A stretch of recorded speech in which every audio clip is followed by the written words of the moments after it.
Yakuza. It's a variant to say these numbers and what they represent is the losing hand in the traditional Japanese card game called Hanafuda. It would be like a pair of twos in a poker game. And that's how in the 17th century, a group of illegal gamblers, self-named street vendors and ronin. Ronin, which in Creole would be like unemployed samurais. Hello, I'm Naka, and today we're going to talk about the Yakuza, the Japanese Mafia. In fact, we've all heard about the Yakuza and some characteristics of these mafias, for example. They kill you 5 times before you hit the ground. But what are supposedly the characteristics of the Japanese Mafia? In itself, they are ultra-nationalist people. Traditionalists, they work under a strict code of honor as there is a self-romanticization for the fact of having a certain samurai descent, let's say. Even if there is no blood inheritance, culturally they would have a small samurai origin, let's say. They are businessmen in themselves. They define themselves as defenders of the weak against the strong or something like that, according to them. They also consider themselves and often repeat that they are a necessary evil for the country. And they are very hierarchical. Basically, all mafias, all Yakuza clans are a pyramid. There is always one who is above everyone else. Then they have like military ranks. They have their other group. And normally they all have their oyabun or oyachi, which would be like a kind of saying father, since Yakuza groups are considered as families. They take the matter of what constitutes a family very seriously. When a person joins a Yakuza group, there is a kind of ceremony in which a kobun, who would be an inferior, joins a Yakuza group. There is a kind of ceremony in which they share a small cup of sake with their new oyabun. The oyabun would become their new father. Symbolically a father, not legally. And of course, they would become very loyal to the gang. That is, being a family, loyalty within the gang is super important. Now let's discuss physical characteristics. Don't get distracted with the background, please. Usually what the Yakuza tend to wear are suits.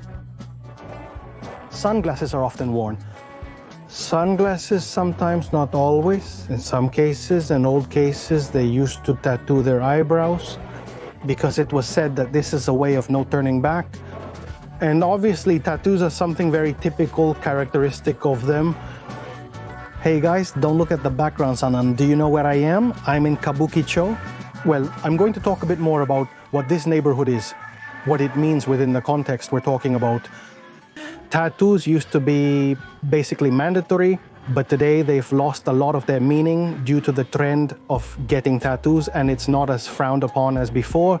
The thing is that originally they used tattoos because when a crime was committed in the Edo era, from the 17th century, when a person committed a crime, they would get a sort of tattoo marking what type of crime they committed according to the tattoo.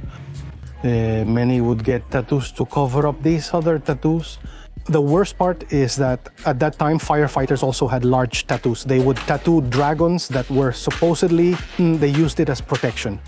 Later it became a crime, and it was until 1948. After the end of the Second World War. That illegality was removed, but symbolically, the Yakuza continued to get tattoos. And that's also why, in part, tattoos were frowned upon, because it was something supposedly recently legal at that time. And the only people who got them were the Yakuzas. In fact, the Mafia used to get tattoos using the tebori technique, which was done by hand, not with an electric machine. But lately, it seems like the use of modern electric machines is becoming more normalized.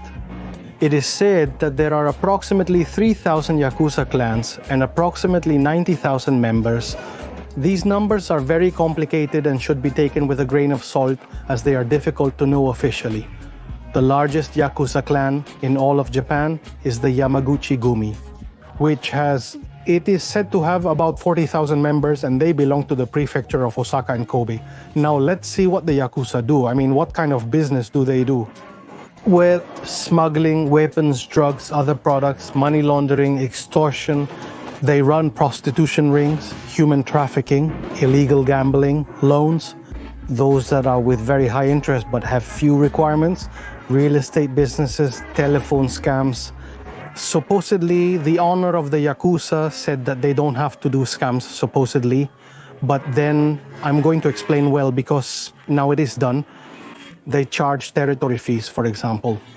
Even some politicians have to pay fees to the Yakuza to campaign in their area, in their territory.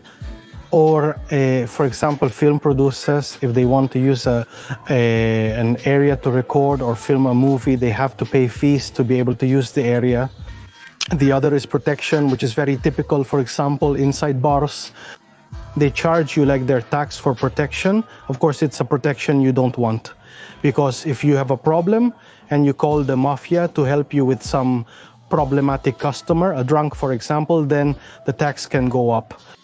And in itself, what is protection was one of the first jobs they did, which was what the Ronin I mentioned, who would be the ex-samurai, were especially dedicated to.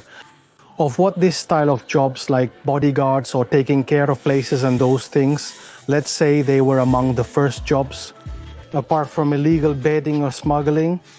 But how dangerous are the Yakuza for us ordinary civilians? In itself, the danger is almost nil. It is very difficult for something to happen to you with the Mafia by itself. They don't commit street thefts, nor do they mess with civilians who are just passing by on the street. In fact, a very basic rule of Mafia clans is not to mess with civilians. They don't want to mess with people just for the sake of messing with them. At most, what can happen to you is you go to a place and they tell you, this place is not for you, or get out of here, you can't be here. Nothing more than that. Excuse me, please. The conflicts that the mafias might generate or have are between mafias, between clans. They only get involved with each other. There are many codes of respect between clans, but it's always possible for mafias to go to war with each other too. But often when they are, for example, mafias from towns, they are people who can even become popular within the town. I made a delicious special ring-shaped cake. It's for you. Because precisely what they don't want to do is provoke fear, because many of their businesses operate through making contact with civilians. In fact, in the 2011 earthquake, many mafia groups volunteered to help with the cleanup of the tsunami disaster. Or every year there is a Matsuri, a traditional festival in the Yakuza called Sancha Matsuri, in which many Yakuza participate openly, exhibiting their tattoos. Although I think they haven't been exhibiting as much lately, possibly due to the pandemic, which is another factor.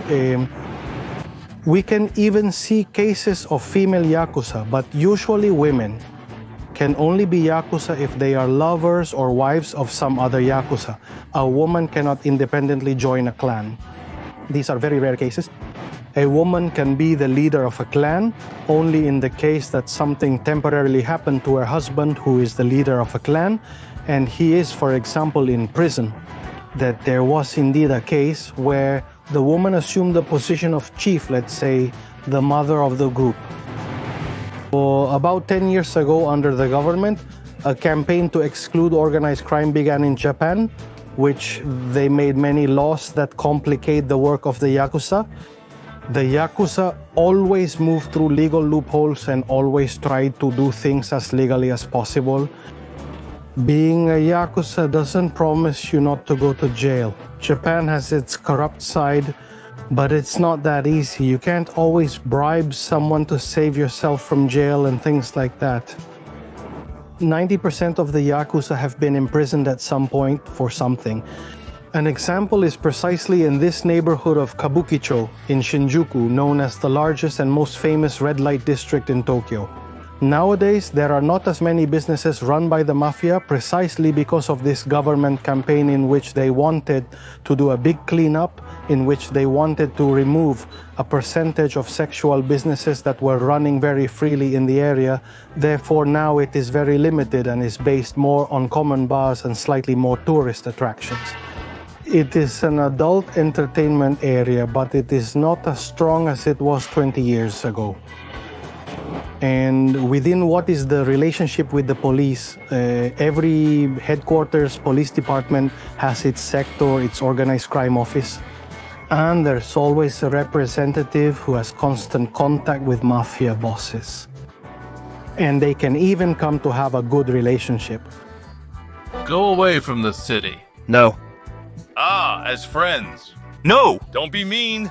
I've even seen cases of people who once worked in these offices around when, after leaving their job, they ended up being literally just friends with mafia bosses. It's crazy. But well, I was saying that mafias try to operate within the law even mafias have their own legally registered offices, everything. They can even have a sign at the entrance of their office with the name of the company or clan. But well, I'm going to say what happens with these signs. For example, shout for a second because I'm starving. Either way, in the meantime, you've already subscribed, you've already liked the video. Don't be mean, give it a like, subscribe. Eating raw meat can lead to parasitic infections. Last point, and I think the most important of all, the decline of the Yakuza. The last 10 years, and even now, it's a time of great transition for the mafias. With all this campaign of anti-organized crime laws, the Yakuza has it very complicated lately. While mafias usually moved within legal loopholes and did everything as clean as possible, or disguised things. In itself, the laws changed a lot against the mafia to force the mafia to move in places that are definitely illegal and that there is no way to disguise them.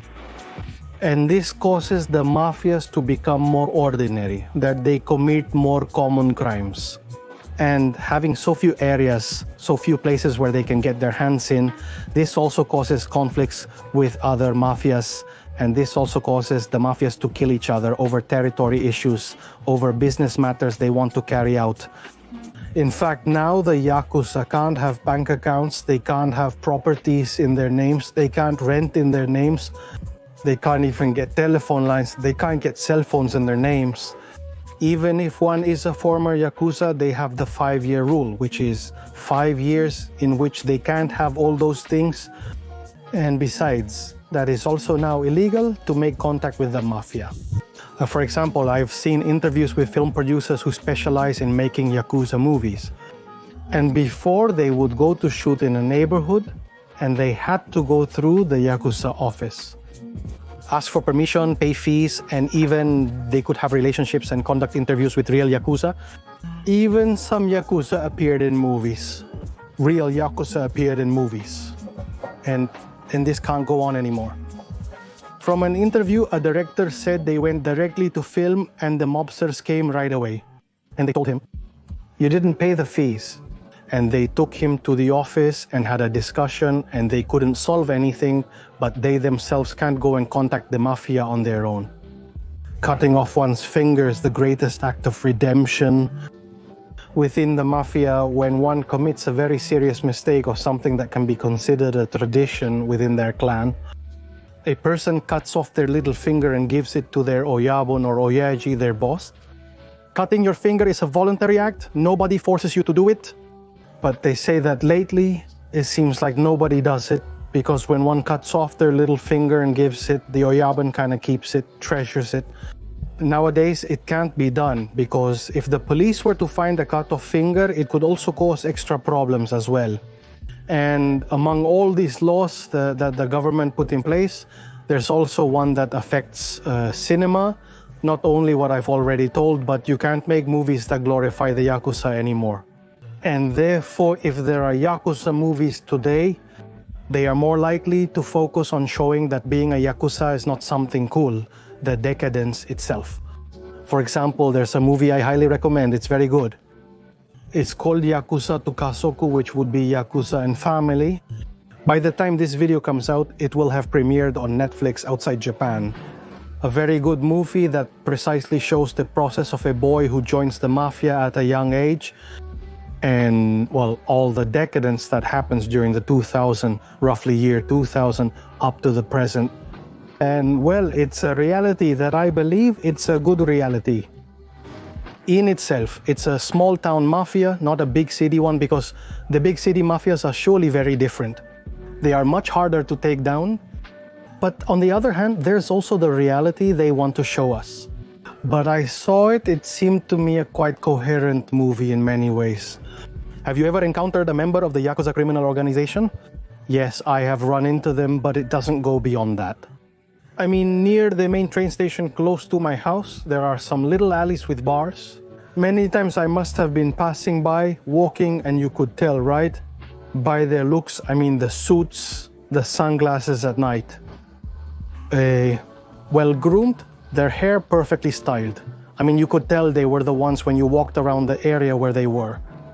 And also many times in front of some bars, there were white cars parked with tinted windows at the back, which is kind of characteristic of mafias, but nowadays you can cross paths with them and you might not even realize it. No, not everything fits that cliche image.